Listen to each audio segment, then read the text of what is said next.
Omupiira asoose mu paliamenti ya Uganda. No, ekyo si kituufu. Likodi afune bulungi nti eyaliko president wa Uganda yali muzanyi wa bikonde ku ttiimu y'eggwanga. Oyo naye aba munnabyamizannyo. Moses Ali yaliko president wa FA ya Uganda. Oyo naye munnabyamizannyo gyali mu paliamenti kati. Patrick Siagi yaddukanya klabu ya KCC emyaka 15 ku nsimbi ye ne banna abalala. Ne Mufufa yalimu nga treasurer ebbanga ddene. Oyo naye ali mu paliamenti akiikirira Kachumbala County. Nze kennyini kamwa koogera mbadde mu paliamenti era omupiira tugusakidde n'ebyemizannyo birala byonna. Nagusamba Top TV ate era nguddukanyiza mu bye mbabuulidde. Nange ndi mu paliamenti ya Uganda. Mwami Galabuzi minisita kati ow'Eluweero yabeeranga nga tanayingira paliamenti yali akulembera table tennis mu Uganda. Oyo naye munnabyamizannyo. Julius Achon eyaddukira Uganda mu 1996 mu America eri mu Olympics. Tuddukanya tuli naye mu paliamenti. Oyo naye munnabyamizannyo. So zimanyi bannabyamizannyo beetaaga omukulu okumutegeeza nti mukulu jojja gye bali bannabyamizannyo abamala. Era tukoze ekisoboka ffenna nga badde mu paliamenti abali byemizannyo ne tusobola okusakira ebyemizannyo. Ovola abatwangira paliamenti nga fufeeyo omukulu gy'abadde abeeramu n'agejja ettama singa mwalaba akafaananyi akadde katambula ku Facebook bw'atyo bwe yali afaanana nga tanagenda mu ntebe ye.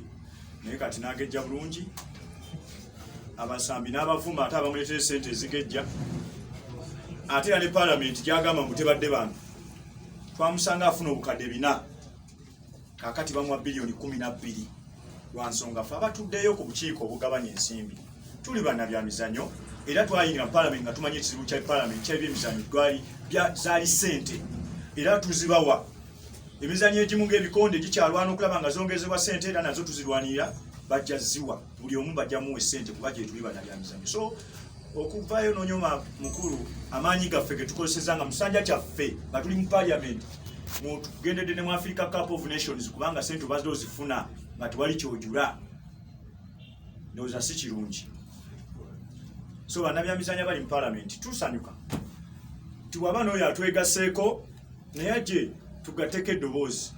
Twetaaga amaloboozi nga geeyongerako bweyongezi so si kunafu yaago g'osanzeeyo. Ensonga endala waliwo yambuuzizza ekibuuzo n'aŋŋamba nti agendayo eri ki oba ne manifesto. Manifesto njirina naye sobola kulonkinga manifesto nga ndi bw'omu kubanga nina ttiimu gye nkola nayo. Alan Sewanyana okujja okwesimba kwa pulezidenti wa FUFA kintu kinene nnyo okujja obw'omu.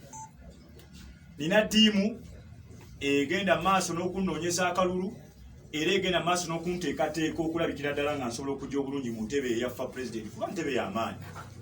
Era akaseera akatuufu ngenda kubayita abaganda bange bannamawulire mbabuulire bye tugenda okukola nga ttiimu era mbabuulire ne manifesto yange ku mukolo gaggatti okujja okubaako n'abo abajja okutuyambangako mu nsimbi mu national team abaliko abasamba omupiira abagusamba kati mujja nakwewuunya mulimu n'abagusamba kati abagamba tugenda n'omusajja wa bwino.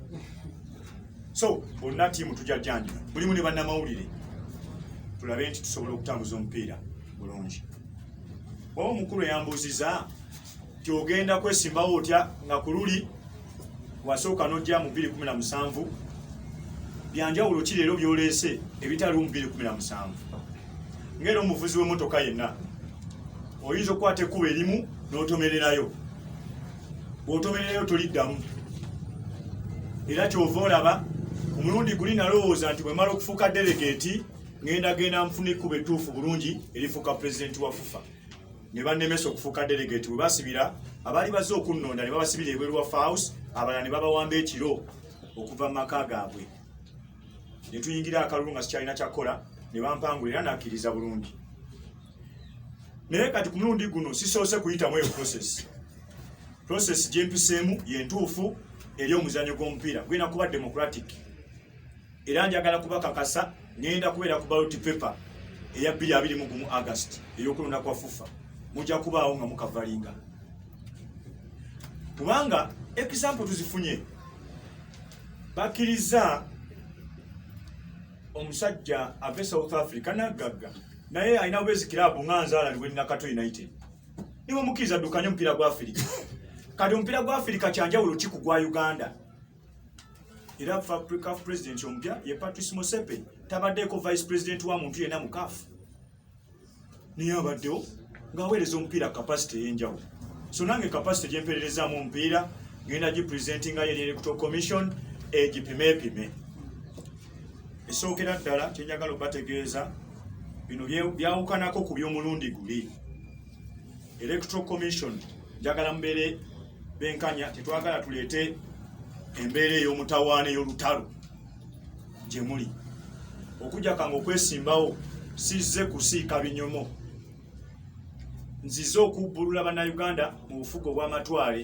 obufuzi obwannakyemalira mu nsiike y'omuzannyo gw'omupiira ffenna gye tweyagalira saagala muteekewo mbeera ya muziziko bwe mulaba mugutaddewo munaalaba ekinnaddiri mwe kennyini mugenda kwegayirira buli muntu yenna yenna mu nsi yonna nti mujje mutaase omupiira gwa Uganda abasajja batabuse nze mbabuulira so obutaleeta mbeera eyo mu kapiira mutandike okulaba nga mulowooza mu butazizika nnyo bantu bagenda kwesimba ku bukulembeze bw'omupiira esookera ddala nga bwe mbategeeza lawyer wange ye instructions yazifunye dda era mu bengenda okuvuganya sisuubiramu Engineer Moses Magogo simusuubira wadde yabagambye ayagala kwesimbawo naye mugenda kutegeera ne nomination ne bwe zinabazanca ente bajja bayita abagambye ngisuddewo yiyo ngenzi kati nze njagala kweteekateeka kuvuganya n'abo abalala abaagala okujja okuyamba omupiira bino musobola okuseka si byangu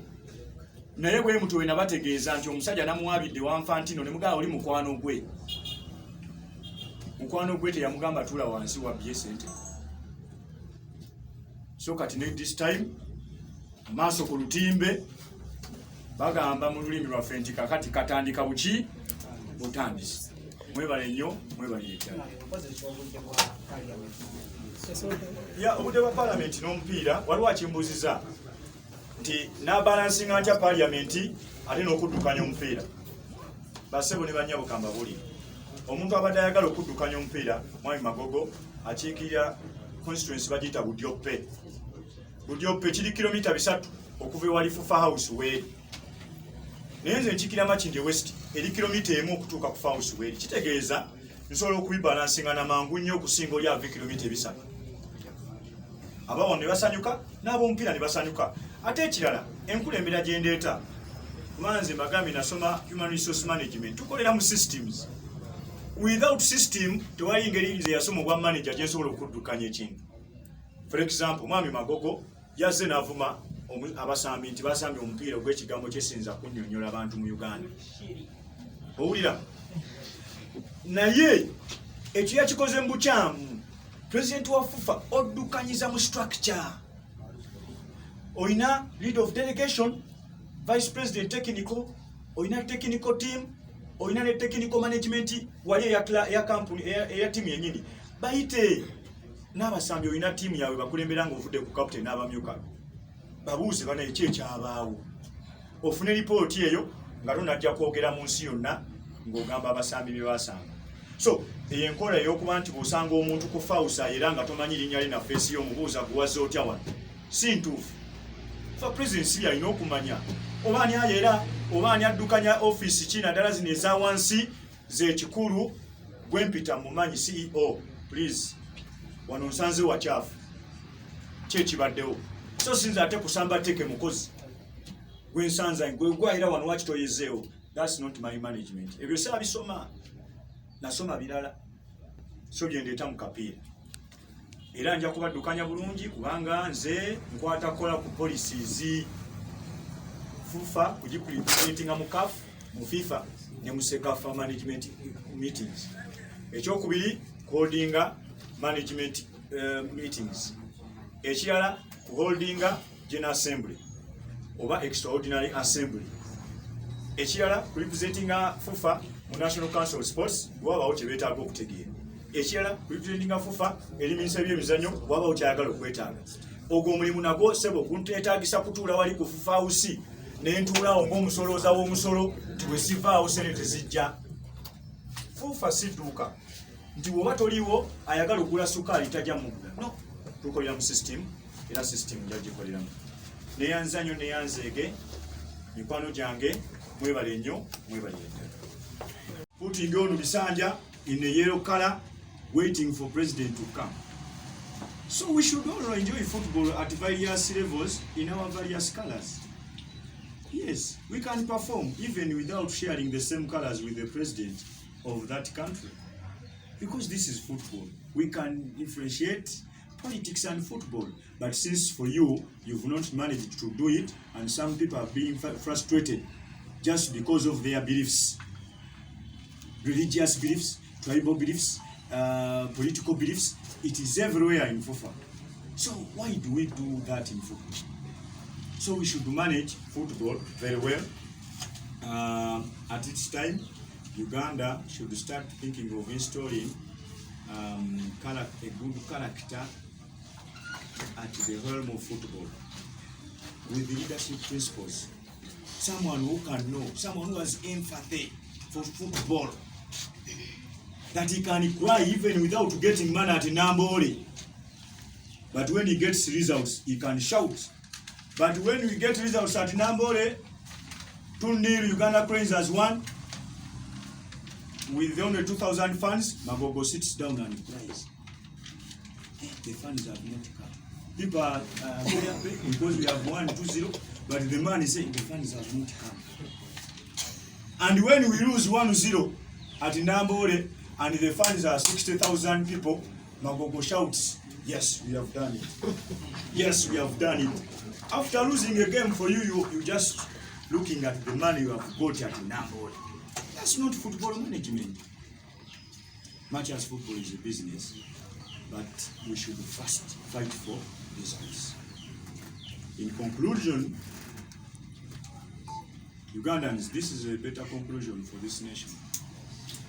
In conclusion, I'm even presenting myself, Alan Sewanyana Alozias, that's another name you should report it also, as a candidate for the position of FUFA president at the next General Assembly, because we must make football an enjoyable environment for every stakeholder, including myself, to be happy, the players like Michael Mutiaba and the others to be very happy, the investors to be happy, like someone who, from some club I had him crying that someone has pushed him out of football, Spartan. Even the other lady of Soga United, they frustrated her. Coaches should be happy. I have been hearing some coaches crying. Sponsors should be happy, and even the media. I have been hearing some journalists. I have been seeing Mr. Magogo coloring with the journalists on Facebook, writing. For me, I know why you left football and you are fighting. People have a right to say anything. Even what I have said, there are those who are going to criticize it. It's okay. I will get something to learn. Yes, you criticize, it's okay. That is my character of leadership. Through criticism is how we make ourselves better. And even in fans. I have seen fans being arrested and chased away at sports grounds because the Ukraine is playing and Makolo Kavuma has come to watch Uganda versus Senegal, but he has been calling on radio saying the FUFA president is very bad. Why do you chase away Makolo Kavuma, Mutiaba, Izakalu Bachoya, because they have been criticizing you at a football match? No, football should be a uniting factor. You leave them to watch their game, and you manage it very well. When you take us to the World Cup, we can enjoy. No one will speak. When you pay players, their money government has given to them, no one will say anything. When you allow each and every person to come and participate in the development of football, no one will say anything. They will say, yes, you are our man. But when you do some things in Chisenge and then you want it to be Kamori, what? Those crooked things, we should not allow them. Thank you very much. Honorable Alan Sewanyana, next FUFA President, Shadow Minister, and Kato United President. I thank you all. I can give participation in AFCON. That's why you saw that from 400 million per year, which they were giving to football, they are now giving it 12 billion. Through parliamentary appropriation, they come to the Committee of Education and Sports and find me there. Tell them, please, why are you putting 400 million? Yet we see the budget of UPDF being increased day and then. So we tell them, put 12 billion. And it is that 12 billion he has been using to do his politics, to abuse the players, to even step on each one's head, because he now feels he has the capacity to shout at anyone, because we have given him money at Parliament. So we are there, sportsmen in Parliament. I know his addition would also be of help positively if he came as a sportsman, not a politician. It would be of addition. He can add on a voice, we can add on a voice. So too many voices will reach at least to some success. But let him not downplay our participation in Parliament, our representation to sports in Parliament, which we have done for the last 5 years, and he has been the one gaining. All the contribution that government contributes now to football and sports, it is because of us in the last 5 years. To him, reputation is more important than his responsibility to the stakeholders of the game and players. He is more interested in the image of himself rather than the welfare and management of the players. Mr. Magogo has suffocated so many people who would want to invest in football. So many people who would want to play for the national team. So many institutions who would want to come and support the federation. He has suffocated each and every person in the last 2 terms of his. And that's not how football should be managed. We just saw recently a rich man coming from nowhere. He has not been vice president CAF. He hasn't been on any committee of CAF. But he is now the president of CAF elect. Mr. Patrice Motsepe, just for his contribution to the game. The African football leaders appreciated him and picked him from anywhere. He came, they gave him support, and is now the president of the federation that manages football in the whole continent. Has he been an executive at CAF for 10 years? Has he been on a committee of CAF for more than 4 years? Like the way Magogo wishes to tell Ugandans that before you can be president, you have to first participate somewhere in FIFA. For some of us would wish that the whole system at FIFA should go away, because Magogo doesn't work alone. So why did you say that one of his vice presidents or one of his administrators, that those who have been participating in the mismanagement of this game, that they should be the leaders of this game again? No, that breeds dictatorship and closes the game to more brains and better wishers of the game. So, my resolutions. Mr. Magogo, first of all, after hearing my words, please, I know you are watching, wherever you are, or even your people are watching. One thing for your good, before being embarrassed again, like the way we did in 2017, Mr. Magogo, you should step down at the end of your term. Because you know very well that you are still under investigations by FIFA for violating a ban. First, that ban they imposed on you. You are under investigation, Mr. Magogo. So don't forget very easily. I know you are an engineer, you can read and write. You are under investigations. So you should step down. 2, accountability of all monies, Mr. Magogo. We need to know that from government we get this, And from FIFA we get this. Because we are hearing something is not going on well. Something is not going on well. That's why you come up to abuse players who have asked for their money, which government gave them. And the players should know that the government is not bringing you $1 million because they have questions about Magogo's accountability. So football can't be affected like that. Players who would get their money after a month now have to get it after 2 years because they are now looking. Does this man put somewhere? No. You should step down. I have also instructed my lawyers to file, if Magogo fails to do this, to file accountability in 7 days. I have instructed my lawyers to do something. And that something, you will know it. It is going to make Magogo run away just 1 day to the nomination. Something is going to pinch him from today, and he's going to run away. If he doesn't resign, of course, but he, as a gentleman who has served the 2 terms with the very many questions of accountability, fraudulent errors, you should just resign, please. Because much as we have had football leaders, Mr. Magogo is the worst football administrator accountability-wise. He has misused money. I saw some picture being moved around Facebook when Mr. Magogo was having a bubako. But now because he has some flesh on the cheeks, he wants to abuse players who have made him get that flesh on the cheeks. You have only worked for yourself. You have not worked for any one of us.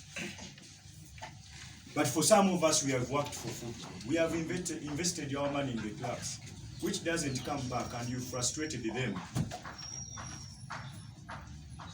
So you should resign, because another embarrassment is coming internationally this time.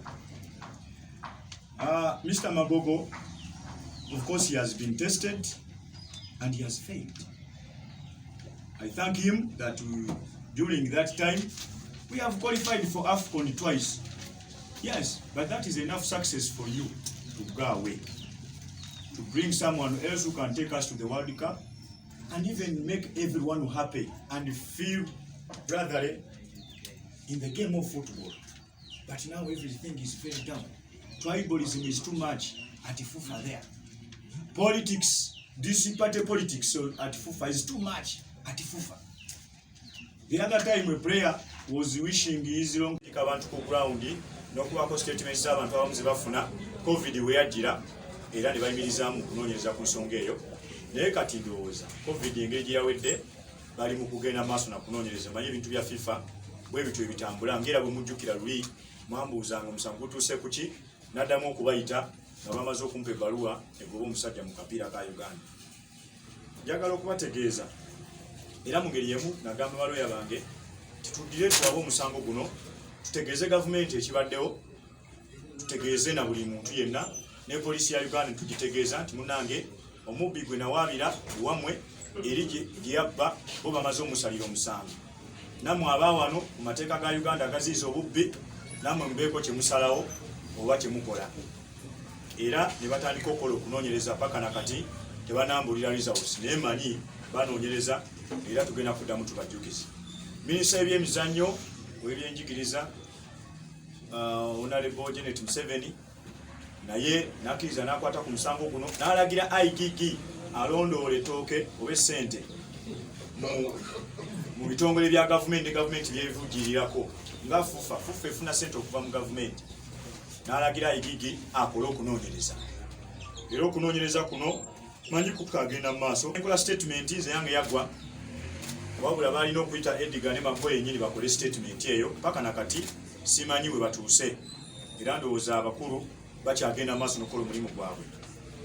Wabula kyanewuunyisiza nga bino byonna bikyagenda mu maaso tebinasalirwa magezi. Omusajja gwe bayita Magogo Moses Honorable kati agenda okuba owa Bujope yavuddeyo n'agamba wakati mu ngeri y'enjawulo nti ayagala kuddamu era kufuga omupiira mu ofisi yemu mweyabbira mu August omwaka 2020 ofisi gyeyabbiramu ensimbi gyeyatundiramu tiketi omusango lumu gwamusingira ate ayagala agiddemu. So ng'abamu ku ffe tulowooza nti mutuufu ekimala kimala. Mwami Magogo abadde n'ebikusike bingi mu nzirukanya y'omupiira abasebo ne banyago, era ffe abamu tulowooza nga tukyayabamu ku abo abaagaliza omupiira guno okutambula obulungi. Tuba tetuyinza kukkiriza omuntu ayogerwako ng'okulya enguzi, omuntu asingisibwa omusango olw'okutwala n'okutunda ebyobugagga by'omupiira mu Mankwetu ng'akozesa ofiisi ye. Omuntu oyo tulowooza omupiira gulina ekitiibwa kyagwo kye tuggwa naddala ffe abaguyiseemu, tulowooza nti tasaana kubeeramu eyo ofiisi. Magogo alina engeri gy'alagamu ekifaananyi eri abantu nti ye ng'omuntu ayagala abeere ng'alabika bulungi, naye okulabikako okw'obulungi mu bantu ba Uganda ate kukosa omupiira ne gulabika bubi. Njagala kukiddamu nti ye ng'omuntu alwana okulaba ng'alabika bulungi mu bantu, naye okulabikako okw'obulungi mu bantu wasigala nga afuga omupiira gwa Uganda ate omupiira gwa Uganda kigulabisa bubi, kubanga ebyo byonna ebimusaliddwa ebimwogerwako biki byonna bwasigala nga ye pulezidenti w'omupiira, naffe abali wansi we tugenda kufuuka abasirusiru abatategeera, kubanga omubbi gwe basalira omusango ate abeera atanga mumuleka abeere pulezidenti w'omupiira mweyagalire. Omupiira guteekamu ssente, ogubeeramu basiponsa ab'ebitiibwa, ogulaba ab'ebitiibwa bafaaza, ogulaba ab'ebitiibwa bamaseeka, ogulaba ab'ebitiibwa bapasita bwe beenyumiriza. Lwaki akufuga asigala nga yoyo omubbi gwe basalira omusango? So gavumenti tujjukirana bulungi azaaginyooma ebintu bingi nga nyooma n'amateeka ga mupiira mu Uganda. Oluvannyuma lw'okukomplaininga 2014 nti omupiira twali twetaaga okukyusa amateeka mu paliamenti, National Council of Sports esobole okuba ng'erondoola bulungi ebitongole by'emizannyo. Era ekyo twagenda mu paliamenti gye tubaddemu ne tukikola, ne tugikwasa obuyinza dda muyite ebibiina eby'enjawulo byeddemu byeregisitalinge bulungi, mutandike okubitunuulira akana n'akataano. Twakkiriza National Council of Sports. Naye era abafuffaawo bennyini baatwala omusango mu kooti nga bawakana olw'ensonga baali bakola ebikusike nga bawandiise kampuni eyaabwe ku bwabwe ng'abantu ejjayo ssente mu bantu n'ezirya, ate ne bamala ne balimba gavumenti nti tulina fuffa enjavu, naye ngayo kampuni yaabwe erina essente. Kakati awo abasumbuwa nnyo, era ebyo byonna bye bintu lwaki tulowooza nti omupiira gulina kuba n'abantu balambulukufu mu nzirukanya yaabwe ey'emirimu n'entambuza yaabwe ey'emirimu. Mukulu Moses Magogo mu butuufu yatuswaziza nnyo.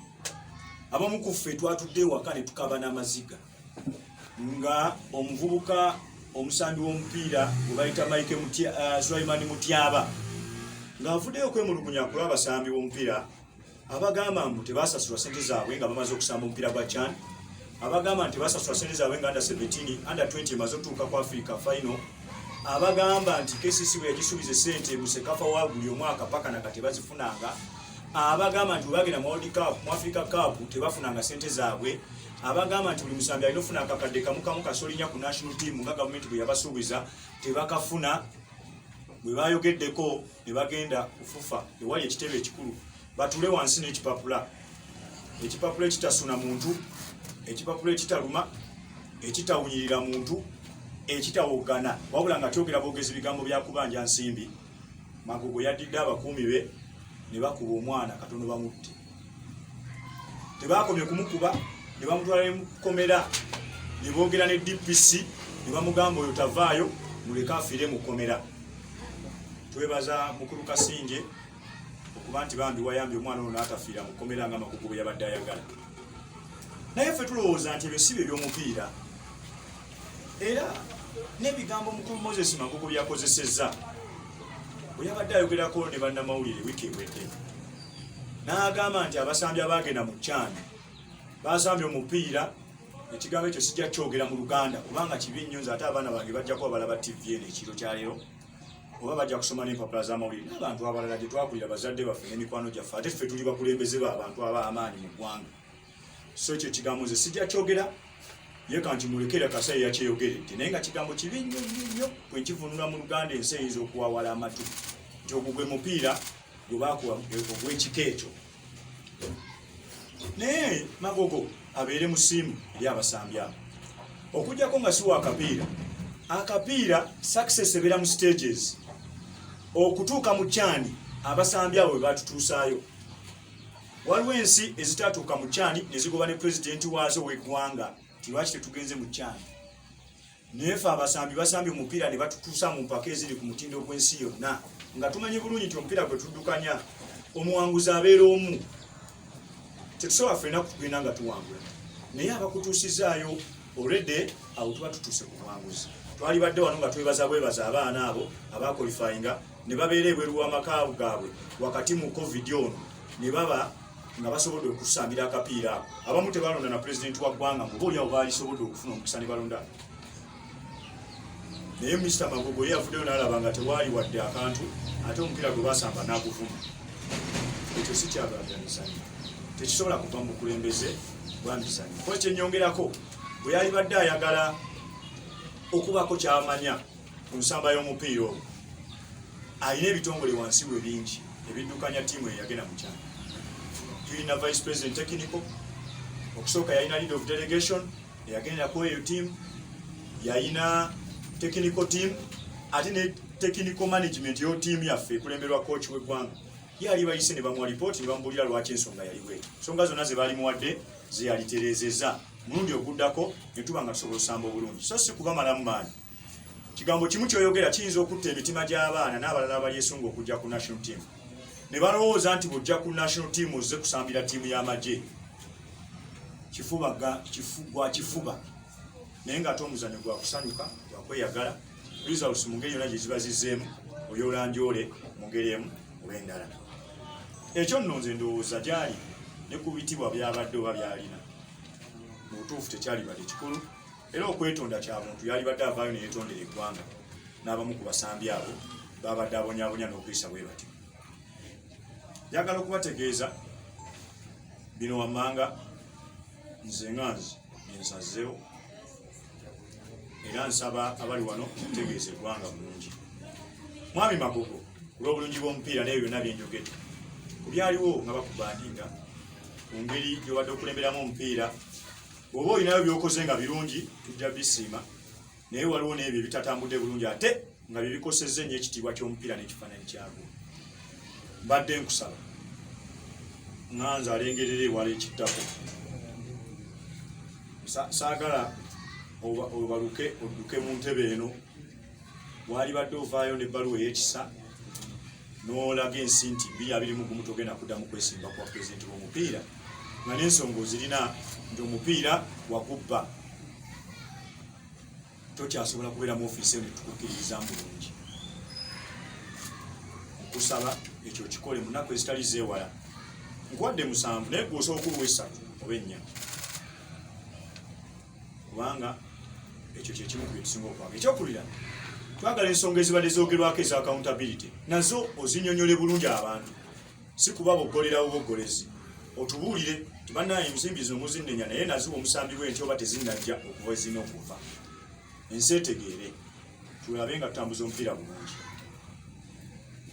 Nambye balooya bange mukulu Mulindwa, omusajja ono w'amaanyi bwalooya wano mu Uganda naddala waayo w'emizannyo, yatwala omusango mu kkooti e Zurich era n'awaayo obujulizi era ne tuguwangula. Mu Uganda tukola likodi wano mu Uganda ffe twasooka n'omutulo ku nsonga abantu gye bali balabanga entono. Omusajja yabba tiketi bantu babba bizimbe tebabasibako ogamba tiketi just a ticket. Omanyi tiketi we yagirabanga alabanga kapapula, naye ffe abatunuulira ebintu ng'enjawulo tulaba nti ebintu bingi ebiswaza. So era mulagidde nsonga zino atandika zikuŋŋaanyako obujulizi, tulabe engeri gye tugenda okuzikwatamu ate era mu ngeri ekisajja kikulu nga bwe twakwata eri. Njagala okubategeeza nti Magogo mugezesezzaako mulaba ekyasobola okukola n'ekyatasobola kukola. Ebirungi byetu byebaza yeebale omubi tabulako kirungi ate n'omulungi tabulako kamogo. Naye akamogo ako ketugamba nti kati ffe ngabala ni Sewanyana katukosezza nnyo okusinga ebirala. Mu ngeri y'enjawulo njagala okubategeeza bassebo ne bannyabo nti ku lw'embeera eyo gye mbalaze n'ebigambo bye njogedde n'ensonga ezo ezimu n'endala nnyingi zenja okwogera gye bujja, nsazeewo mbeera omu ku abo abagenda okuvuganya ku bwa pulezidenti w'ekibiina ekiddukanya omupiira mu Uganda mu kulonda okuddako mu asembule ya August 2, 2021. Twagala tuteeketeeka omupiira tubeere nga buli muntu agweyagaliramu, nga bw'ogenda mu mupiira owulira nga okakkanya ebirowoozo. Business waliyo stress, mu byobufuzi waliyo stress, naye ojja mu mupiira ng'owulira okakkanya ebirowoozo. Kyawukeneko ku mbeera eno nti bannamawulire banyigirizibwa bafuna stress bali mu mupiira nga bakola omulimu gwabwe. Abasambi b'omupiira batandise okubakuba olw'ekyo kye beenyumirizaamu ne kye baagala okwogera. Abateeka ssente mu mupiira bagobeddwamu, abantu badduse mu nzirukanya y'omupiira, kiraabu ze kyova olaba nga ziggwa buli dakiika. Oli anyigirizibwa mwami Magogo ne banne n'agamba lwaki nkaayana, nze mbadde nteeka ssente zange mu mupiira kanziggyemu kangende nkola akatale ekyazanga akatunda amatooke. Awo omupiira guba gufiirwa. So njagala n'oyo agweyagaliremu. Njagala ba coach beyagalire mu mupiira, oba agulimu oba yaguvaako. Naye bw'ogenda mu kolido z'omupiira buli dakiika osanga coach yeemulugunya, coach ono agamba n'alyogedde kino naye bajja kugaana okuntendeka, okunzikiriza okumpa ebbaluwa etendeka mu liigi. Kuba buli muntu yeeyagala, ate mu mupiira twagujjamu kweyagala, tetwajja mu balakisi y'amagye. Twajja wantu weeyagaza, wetugira ku stress. Omutyaba Isaaka abaayika bamaze emyaka nga 8 tebalaba mupiira gwa Uganda Cranes Live. Ku geeti wennyini tebamukkiriza ne wabaguza etiketi ya kakadde kalamba. Bangi n'abalala bali eyo lwakuba nti yavaayo. Naawe ensonga yeyawukana ku nsonga z'abakulu ery'omupiira. Nze ngala nenzikirizika nnyo mu kunvuganya. Kyova olaba wano mu Paliamenti ya Uganda wendi banvuganya emirundi 2 gyonna nga mpangula, era sikerangako nenzita mpangu aneesimbyeko oba okukuba omu ku bawagizi baabwe nakeesimbawo emirundi eki, naye sikubanga kubwadde omuwagizi w'omuntu yenna, kubanga manyi mu kubuulirirwa okwo n'okumpakanya mwe muva ebirungi bye nsobola okutereeza ate ne nsobola okutambulamu omukulembeze omulungi. So ebyo mu mupiira tebiriimu. Abateekamu essente nabo njagala beeyagale. Waliwo abantu wano mu kapiira, waliwo omukyala oba bamuyita Nyago, yes, mukyala Nyago bamuteekako embeera olw'okuvaayo n'ayogera kye yali alowooza. Twalabye Afande Kasinje bamutaddeko embeera olw'okuvaayo n'ayogera ku kye yali alowooza. So ebyo tebirina kuba mu kapiira, tetulina kuba bannabyabufuzi mu kapiira. Ffe ebyobufuzi tubibaddemu era tubirimu, naye tubyawula ku by'omupiira. Kyovula bwe tuba tuguddukanya kina wa NRM, UPC, FDC n'ab'ekibiina kyange ekya NUP bayingira bulungi omupiira gwa Kato United ne bakuba enduulu. Tewali gwe ngamba gundi gwe tewampagira tojja mu kisaawe ku katwe, no, kozi guno mupiira. So bye twagala ne mu Uganda okuba okusinga bino ebiriwo. Yensonga lwaki bassebo ne bannyawo nzize musobole okunkubaganyako ebirowoozo, ate era abadelegate mu asembule 20 mu August nabo ngenda kubayitayitamu, n'abalala mbasaba abali eyo basobole okufuna omutima omulungi ery'omupiira, omuzadde ery'omupiira, bannonde obukulembeze bw'ekibiina ekiddukanya omupiira mu ggwanga Uganda. Waliwo ambuuziza experience gye nnina mu kuddukanya omupiira wano mu Uganda. Nze omu ku abo abantu wadde emyaka gyange naye abalina experience ey'amaanyi mu kuddukanya omupiira. Ng'ogyeko okugusamba mu Top TVFC mu liigi ya Uganda, ate naguddukanyako mu mitendera egy'enjawulo. Okusookera ddala mujjukira bulungi nakulembera enteekateeka ez'okuddaabulula n'okulongoosa ekifaananyi kya kilabu ya KCCA-FC, era nagisanga emaze emyaka 8 nga tutwala kikopo kya liigi ya Uganda, naye n'engitereza n'etwala ekikopo ekyasooka. Mu kiseera kyange yatwala ebikopo 3, naye kati mpulira egenda ewangula buli kaseera. Olw'okuba nateekawo system, nenteekawo enkola entuufu n'okugivujirira ssente ne zitandika okujja mu ttiimu. Kati ttiimu etambula yemu kuzisinga okwegombesa osambiramu wano mu Uganda. Ekirala naddukanyako liigi ya Uganda, nze omu ku abo nga akazigizigi k'omupiira kazze ku buli omu alaba omupiira kyenyinalwa newaayo wamu ne bannange nentuula kakiiko akafufa Super League Board akasookera ddala mu ggwanga era akakiiko ako ne tuteekateeka wakati mu kulwana okw'amaanyi tujjukira ebiseera bye Uganda yalinako liigi bbiri naye ng'eyaffe eno gye tuteekateeka yeyina okuba mu buli kirungo ekigibeeza liigi entuufu era twasawo emigongo nentuula akakiiko ako okumala akaseera era netuddukanya liigi bulungi paka nakati boodi eyo ekyaliwo ate ndi democratic bwonzija ku kifo nguma nentuula bulungi siddamu kugamba mupiira nguvuddemu nnyiize ngenze era we navaawo ewaddawo abalala betuwagidde obulungi ekisembayo oba ekirala kisinga okuba ate nga nakyo kinene nnyo nze omu ku bantu abatono mu Uganda waneeno abakutte sente ezaabwe nenteeka mu kirabu y'omupiira netambula singa si kunyigirizibwa kwa FUFA kwebadde nyigiriza kirabu yange nange singa kati kirabu yange eri mu liigi ya Uganda oba oliawo ng'ekaanira kikopo Kato United nze nannyiniyo ebadde esamba mu Big League yawangula ebikopo 3 ebya liigi ya Kampala mu kisanja kyange nga president gye mmaze nga nze president waayo eyo success nayo wali KCC yatwala liigi ezi ate ne wano kitegeeza bwenzirukanya omupiira gwa Uganda mbeera omu ku abo abatuufu ddala okuguteekateeka n'okuteekerateekera nekisembayo naliko manager w'ekika kyange ekyensenene sinza kirekayo era we nali manager yakwata yagenda paka ku semifinals empiira gyaffe egy'ebika by'Abaganda mbasaba mikwano gyange pozi nekyakyesaba bulidde mu Luzungu era nze mbadde myuka kapiteeni wa tiimu ya parliament abasajja abaagala akapiira eri n'ebyemizannyo mu parliament abakulu abo ba MP ba minister banteekamu nabo obwesige ne bagamba omusajja ono ajja kusobola era nze mbadde myuka omuduumizi waabwe kati ye minisita w'ebyemizannyo mu ggwanga mwami Hamson Obua honorable so nze mbadde omumyuka so bintu mu byemizannyo tubikoze n'experience ndina ate nze mpabula lw'ebyemizannyo gavumenti eriko nga minisita w'ekisiikirize mu byemizannyo